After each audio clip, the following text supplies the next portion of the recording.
Senjuri, inselmilkom u grazzi mill-ġdid tal-li naqattu magħna l-ftit minuti kollox qabel l-aħbarijiet fejn jiena flimkien ma' Nowlin nkunu qegħdin naddulkom aġġornamenti dwar dak kollu illi qiegħed iseħħ f'pajjiżna u jiżviluppa f'pajjiżna, partikolarment ukoll b'doża politika. Intant illum ser nkunu qegħdin nitkellmu dwar rabta partikolari, ir-rabta li teżisti bejn il-Partit Nazzjonalista, l-istess midja tal-Partit Nazzjonalista u l-Għaqda Repubblika, l-NGO li ta' kuljum tipriedka kemm distinta iżda fejn jaqbilha tuża l-istess narrattiva illi qiegħed juża l-istess Partit Nazzjonalista. Reċentament din l-NGO rajnija wkoll timmina u tattakka l-ġudikatura f'pajjiżna, sempliċement għax deċiżjoni li ħarġet mill-istess qrati ma ġbitx lil dawn l-istess individwi li jiffurmaw parti minn din l-NGO. Illum ser naraw ukoll kif il-medja il-fera tal-Partit Nazzjonalista il-mument ukoll tażel illi tattakka u timmina l-ġudikatura f'pajjiżna għax deċiżjoni ma tkunx ħarġet kif jixtiequ huma.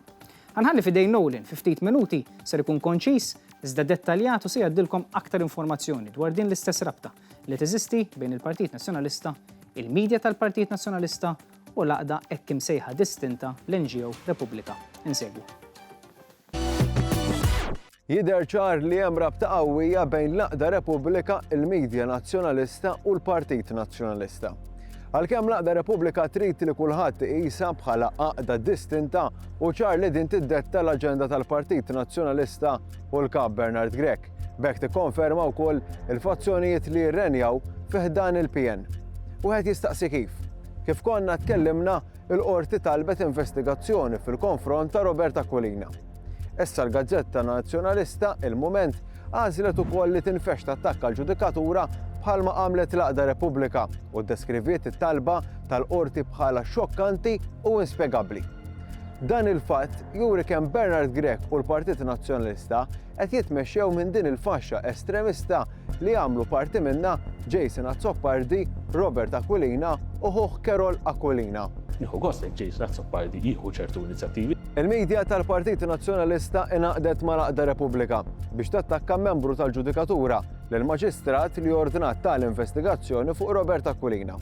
Fis-sentenza tagħha, il-qorti qalet li kien hemm leaks illegali u li jtapnu il-proċess tal-inkjesta, li l-Pulizija mxiet kif suppost mal-ordnijiet tal-qorti inkwirenti u l-Avukat Ġenerali, li Robert Aquilina bbaża ħafna mix-xhieda tiegħu fuq xnijat li ntqalu minn oħrajn u li ma rridx isemmi nies li tawh informazzjoni b'mod illegali. Kien għalhekk li l-maġistrat ordinat investigazzjoni dwaru, ċoħe dwar Robert Aquilina, u minnu fih dan mar quddiem id-depo fil-Furjana flimkien ma' Jason Azzopardi biex jattakka lill-maġistrat u l-istituzzjonijiet, fosthom ukoll lill-Kummissarju tal-Pulizija. B'ton arroganti, Robert Aquilina wissal il-Kummissarju li jista' jibgħat għalih kemm irid, iżda mhux ser jgħaddilu l-ebda informazzjoni. Jibgħat għalija kemm irid għaliex minn għandi mhu ser ikun jaf assolutament xejn. Min għandi huwa se jikseb l-ebda informazzjoni. U bekk inħallu fidejkom intom li qed isseguna wara dak li għaddilkom Nowlin biex taslu għal-ġudizzju tagħkom. U taraw intom kemm verament l-Għaqda Repubblika NGO hijiex verament distinta jew le minn narrattiva li jkun qiegħed jieħu l-istess Partit Nazzjonalista. Grazzi ħafna tal-li segwejtuna, aħna nippruvaw fi ftit minuti kollox inżommukom aġġornati intom it-telespettaturi ta' One u taqribna u bekk ukoll naddulkom dak kollu qiegħed jiġri f'pajjiżna biżviluppi politiċi. Grazzi tal-li kontu magħna, infakkarkom qribna ix-xandar ta' kuljum mit-tnejn ġimgħa fis-7:15 ta' filgħaxija. Għalissa nsemmilkom u grazzi tal-li kontu magħna.